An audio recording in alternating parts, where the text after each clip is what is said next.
Hello बच्चों, आज हम लोग राजा हरिश्चंद्र, सत्यवादी राजा हरिश्चंद्र के बारे में पढ़ेंगे कि उन्होंने कैसे सत्य का पालन करने के लिए अपना राजपाट भी दान में दे दिया था।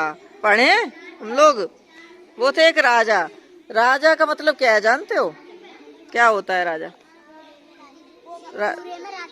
पूरा राज करता है। उसके पास नौकर भी होते हैं, दासियां भी होती हैं और पैसे कपड़े सब होता है उनके पास। हाँ, और फिर जब उनने सब दान कर दिया, सब कुछ दे दिया, फिर वो क्या करेंगे? वो अपने पेट भरने के लिए काम करेंगे। तो ऐसे ही उन्होंने किया था राजा हरिश्चंद्र ने। अब वो सत्य बोलते थे, इसलिए उनको क्या कहा गया? सत्यवादी राजा हरिश्चंद्र। तो इसी के आज हम इनकी एक कहानी पढ़ेंगे। पुराने जमाने की घटना है। उस समय काशी नगर में राजा हरिश्चंद्र राज्य करते थे। ठीक है, ये तब की बात है जब वो राज्य करते थे। लेकिन वो बहुत ही दयालु थे और दानी थे। दानी कौन होते हैं? जो अपना आप कोई मांगे तो वो दान दे देते हैं। गरीब दिखाई दे, जरूरतमंद दिखाई दे, उसको दान कर देते हैं। तो एक थे गुरुजी विश्वामित्र। कौन से थे? विश्वामित्र। विश्वामित्र ने क्या किया? उनसे पूरा राजपाट दान में ले लिया। और राजा वो थे क्योंकि सत्यवादी थे, उन्होंने भी पूरा राजपाट उनको दे दिया। अब जब पूरा राजपाट दे दिया तो राजा अपनी पत्नी को लेकर महल से बाहर चले गए, क्योंकि महल तो दान में कर दिया उन्होंने। राजा भी सब कुछ दान में कर दिया, तो महल से बाहर चले गए। वो कई दिन इधर उधर घूमते रहे। अब घूमते घूमते जरूरत तो नहीं है, पत्नी को, उनका एक लड़का था रोहतास, उसका नाम क्या था? रोहितास। जरूरी नहीं उनको एक जगह जाके मतलब काम मिल जाए, कोई एक घर में काम तो देगा नहीं। तो कई दिन बाद क्या हुआ कि एक राजा हरिश्चंद्र को एक नौकरी मिली डोम के यहाँ। डोम पता क्या होता है?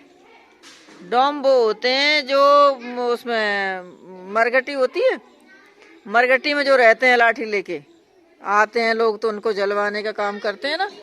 अब राजा हरिश्चंद्र को उनके यहाँ नौकरी मिल गई, डोम के यहाँ। कहाँ राजा और कहाँ उन्हें मरघटी में नौकरी मिली। अब उसके बाद उनका लड़का था रोहतास। तो रोहतास को क्या मिला?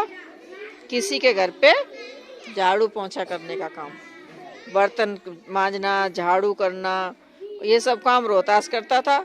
और राजा हरिश्चंद्र को जब डोम की नौकरी मिली है, तो राजा हरिश्चंद्र क्या काम करेंगे? मरघटी पे लकड़ियां लाएंगे, मुर्दे जलवाएंगे, ये सारा काम राजा हरिश्चंद्र करते। जबकि वैसे वो क्या थे? राजा थे ना वो तो राजा को भी अपने जीवन के लिए कितना काम करना पड़ा। और रात में वो मरघटी की चौकीदारी करते थे कि कोई आ ना जाए, कुत्ता बिल्ली ना आ जाए, कोई आ जाए, चौकीदारी करते हैं ना।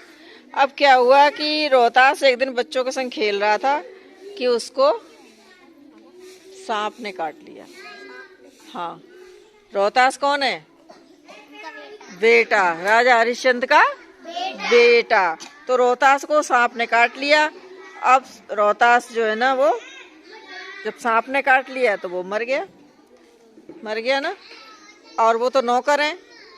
नौकर जब हैं तो नौकर को कौन ध्यान देता है? कोई नहीं ध्यान देता। लेकिन उनकी रानी जो थी ना, वो किसी के नौकरानी का काम कर रही थी। अब रानी जो है ना, उसको लेके, रोहतास को गोदी में लेके, और वो पहुंची शमशान घाट मरघटी पे कि इसको गाड़ दो, लगा दो, जो कुछ कर दो। कितनी दुख वाली बात है कि नहीं? वही उसके पिता वहां पे चौकीदार हैं। वो कहाँ किस में पलता था? हीरे मोती चाहे जो मांग ले, वो सब उसके पास रहते थे, उस लड़के के पास। और कहाँ वो उस समय खत्म हो गया, तो मरघटी में जलाने के लिए भी उनके पास कुछ नहीं था। ना तो कफन था, ना लकड़ियां थी। और मरघटी में जब जलाने जाते हैं ना, तो वहाँ पे कुछ टैक्स लगता था। पहले उसकी देखभाल करेंगे तो टैक्स देना पड़ता है। टैक्स का मतलब पैसे, ठीक है। तो अब वो जब जलाने गए, तो बताओ राजा हरिश्चंद्र क्या कहेंगे उनसे? वो तो सत्यवादी थे ना, जिसके यहाँ नौकरी कर रहे उसी की चलाएंगे ना। तो सत्यवादी हरिश्चंद्र ने क्या कहा? चाहे बेशक मेरा बेटा है, लेकिन टैक्स जमा किए बिना आप इसको नहीं जला सकते, नहीं यहाँ दफना सकते। बताओ दुख वाली बात है कि नहीं है? कितनी दुख वाली बात है ऐसी ऐसे टाइम पे। अब रानी ने कहा, रानी नहीं थी वो तो नौकरानी बन गई थी, तो रानी ने कहा कि मेरे पास तो कुछ भी नहीं है, मैं कहाँ से दूं। रानी के पास एक धोती थी, धोती पहनते हैं ना, एक धोती थी, उन्हें आधी धोती में अपने लड़के को रोहतास को लपेट लिया। क्यों? कुछ हो गया। कुछ था ही नहीं, क्योंकि कफन तो चाहिएगा ना, उसको लपेट लिया उन्होंने। आधी धोती रानी लपेटे हुए थी, नौकरानी जो उनकी मम्मी थी रोहतास की। अब और जो वहां पे मरघटी पे चौकीदार थे वो कौन थे? राजा, पिता थे उसके राजा हरिश्चंद्र।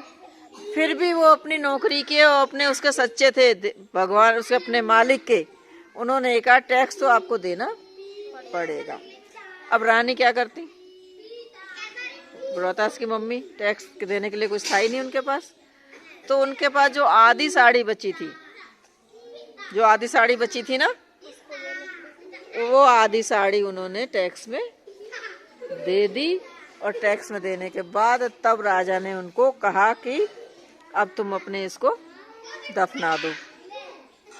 फिर वो रोते रोते दफनाने गई, और एक औरत, एक माँ बिना कपड़े के, उसकी साड़ी भी पूरी साड़ी चली गई। कितना बुरा लगता है, सोच के देखो, लगता है ना बुरा। और उस माँ का दुख देखो जिसका बेटा उसकी गोदी में मरा पड़ा है, उसके पिता सामने है और वो कह रहे हैं नहीं हमें तो टैक्स चाहिए। सब अपनी अपनी सत्यवादिता निभा रहे थे। तो लास्ट में जब उन्होंने दे दिया, फिर भी मतलब ना तो राजा ने कुछ कहा ना रानी ने कुछ कहा, दोनों ने अपने बेटे को दफनाने लगे। तब आए विश्वामित्र। किन्होंने लिया था उनका राजपाट? विश्वामित्र ने लिया था। तो विश्वामित्र आए कि अब आप जो है ना सच्चाई से कभी डिगे नहीं, क्योंकि इतनी मुसीबत आ गई तब भी वो लोग झूठ बोल सकते थे ना कि कोई बात नहीं टैक्स मत दो। रानी के सारे कपड़े ले लिए, साड़ी ले ली पूरी। तब आके वो आए विश्वामित्र गुरुजी और उन्होंने कहा कि तुम्हारा बच्चा जीवित हो जाएगा, तुम्हारा राजपाट तुम्हें मिल जाएगा। क्यों?